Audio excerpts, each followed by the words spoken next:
Good morning, everybody. It is JT Bear. It's Thursday, January the 15th, and I should quit rabbiting on because I've got a lot to cover in this week's video. We'll start with the cactus garden here.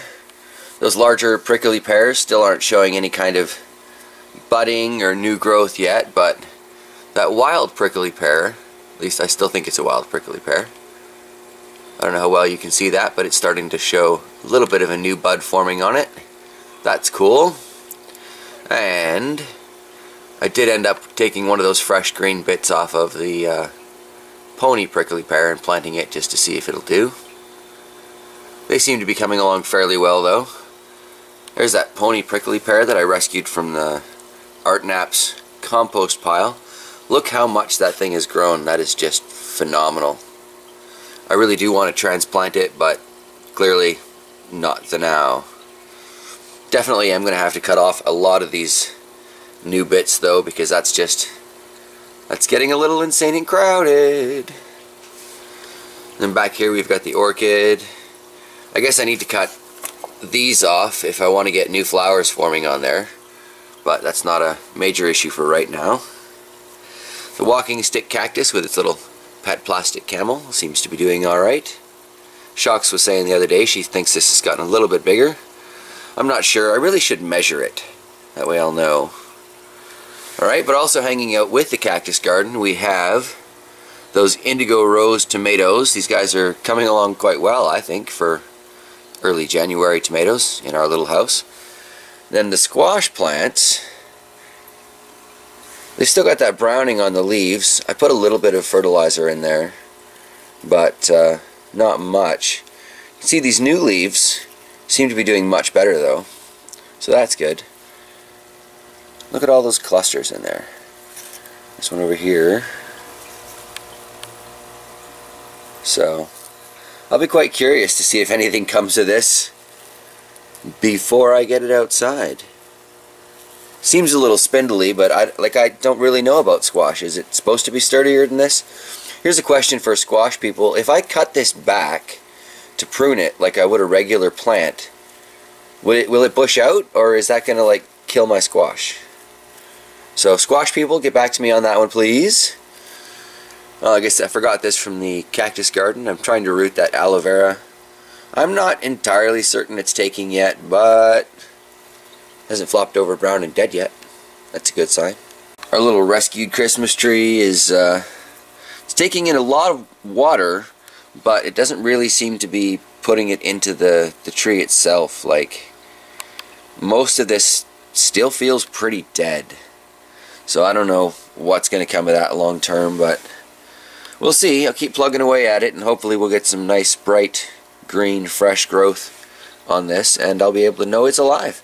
That would be nice. This pineapple is completely toast. Many of you have suggested that next time I do this, I just root it in some water first, so I'll do that. Next pineapple top I get, I'll just peel off the bottom leaves like I did on this one, and then I'll stick it in, I don't know, a mason jar or a mayonnaise jar or peanut butter jar or something, and we'll see how it roots that way. So I'll probably toss that into the compost later. Sure don't need a dying plant in there. The seedlings and young pepper plants have been spread out a little bit. Most of them seem pretty happy about that. Got a few varieties of peppers that are sprouting up. Very exciting, very exciting.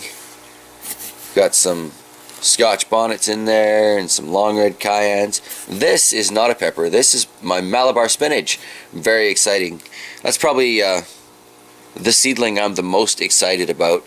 If you haven't grown Malabar spinach, it's a wonderful vine. Check back in some of my earlier videos and you can see I had my aquaponic tomatoes held up by the Malabar spinach. It's pretty sturdy. And if you're looking for a green leaf to throw on a sandwich, just cut one off from the base, throw it on, and you're good to go. Got some Kung Pao hybrids and some red demon peppers and just a whole wide variety of pepper seedlings going on in there. My little basil starts starting to come along. Parsley's not doing very well. Definitely needs to be transplanted, but I'll get around to that when I find a new pot to put it in. It's probably my best looking pepper right there, is that orange market bell. We'll see what comes of that. Then of course I've got some of those Bolivian freak super chili peppers. Those things are interesting.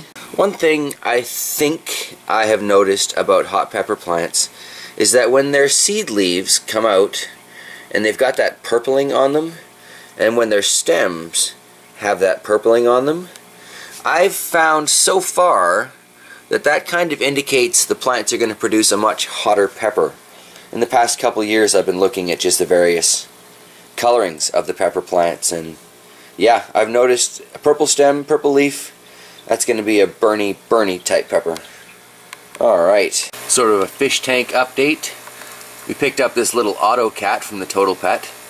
We went looking for a pleco, but apparently they didn't have any anymore. This little guy will do that job, but not get too much bigger than he is right now, which is very convenient. We've got kind of a miniature fish tank going on in here.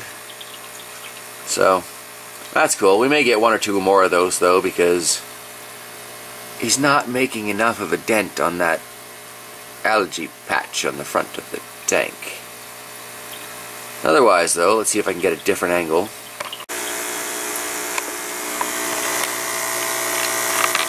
Well, I was hoping to get you all a view of the shrimp in there, but I think he's hiding up in behind the pump again. Seems to love it in there, but I guess it makes sense. All the little debris goes floating by the fish pump sooner or later.